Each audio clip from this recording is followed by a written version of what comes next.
Hey, YouTube. Be quiet. Well, did y'all see MoNique on the Steve Harvey show? Remember last week we talked about this girl's going to be on Steve Harvey show? They got into it. She told him that she was threatening to slap the shit out of him.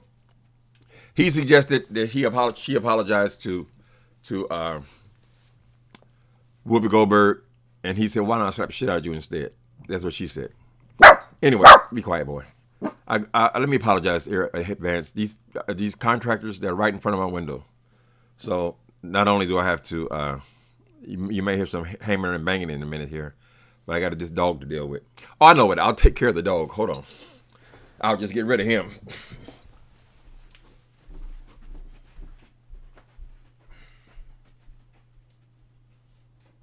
Give you a moment there.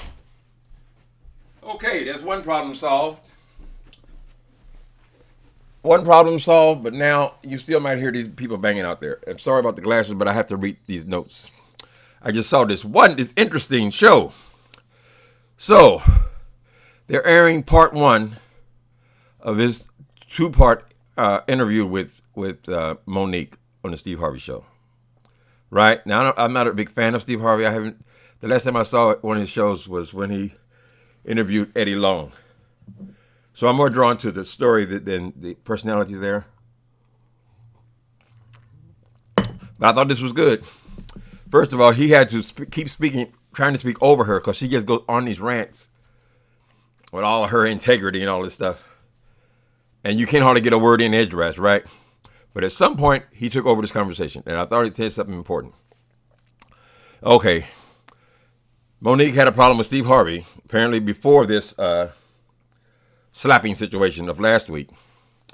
She had Steve Harvey had said in an interview that MoNique had burned too many bridges and there's nothing he can do to help her now, which is the truth.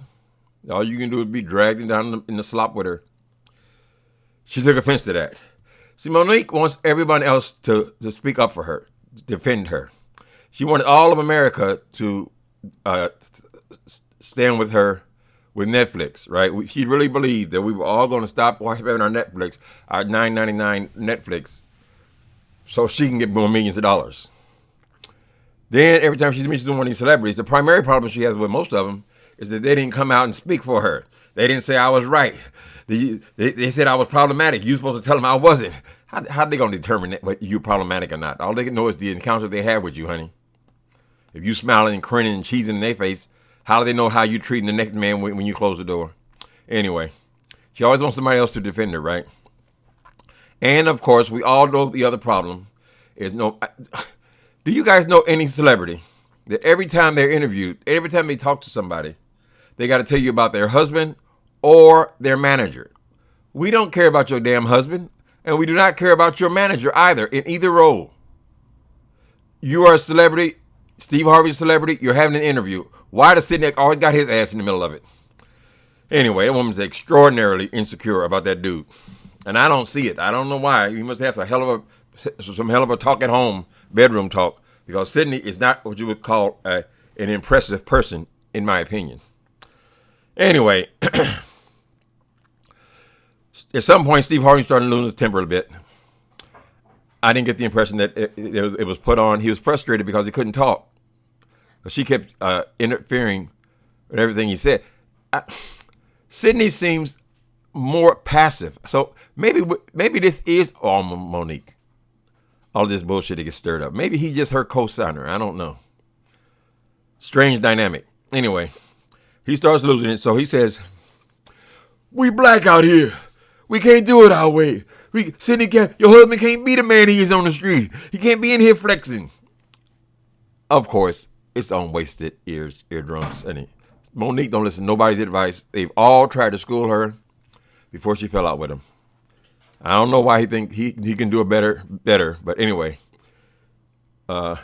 he was saying to her that the best thing you can do for poor people is not be one of them.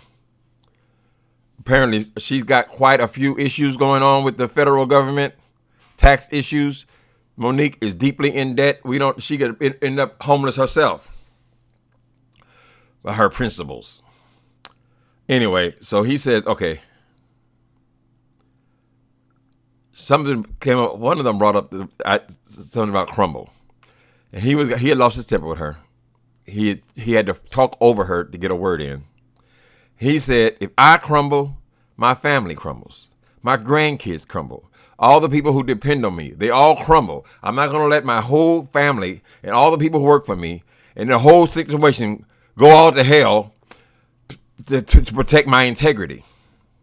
He said that this was a money game. It was not a black issue, a white. The audience is primarily white people, right? He said it's not a black issue or a white issue. It's a money issue. It's a money game. You apparently are incapable of playing ball, and then you got Sidney, the blind leading the blind. He don't know what the hell he's doing. He only had a toenail hold in show business before she met him. She don't know what the hell she's doing. She thinks she can just go in like a bull in a china shop and get whatever she wants, right? So that shut her down. She finally shut the hell up. When he said, my family depends on me. People depend on me. My grandkids depend on me. So when you get into those big numbers, you probably carry a lot of weight of your family to bring them up as well. All the people who work for you, they're all depending on you. And you are constantly getting in one beef after another behind this damn integrity of yours. What integrity? You ain't got no damn integrity.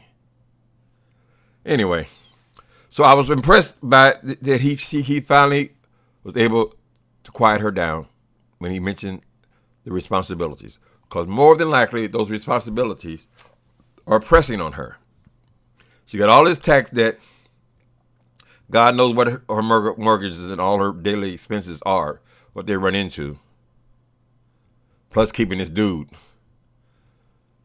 All that crumbles if she crumbles. All for what? Your integrity. What integrity? You ain't got no damn integrity, girl. You got one of the worst names in Hollywood. But even the ones who they call bad boys of Hollywood, those ones that get in trouble with their producers, directors, and things like that, hotheads, whatever, they manage to work. This woman don't seem to get it. You have to work. If Vegas gets a firm grip on this thing, they might suggest, if she after her first one or two arguments, which she'll get on the first day, they might say, you know what? We think we're in over our head here. We have to run a casino. We don't have time to be back here babysitting you, MoNique, and your integrity. They may say, why don't we not do this? And she said, oh, no, you have a contract. Then they got one of them Vegas gangsters standing over the boss, burning up the contract. Girl. I don't know about this, MoNique, but I was very entertained by this. This is part one. I can't wait to see part two. I can't believe it. I'm waiting for part two of an interview on the Steve Harvey show. Not that Steve Harvey's a bad guy or anything. I've just not been exposed to him. I don't watch a lot of that kind of entertainment with these celebrities in their interviews and things like that. But he certainly shut her up.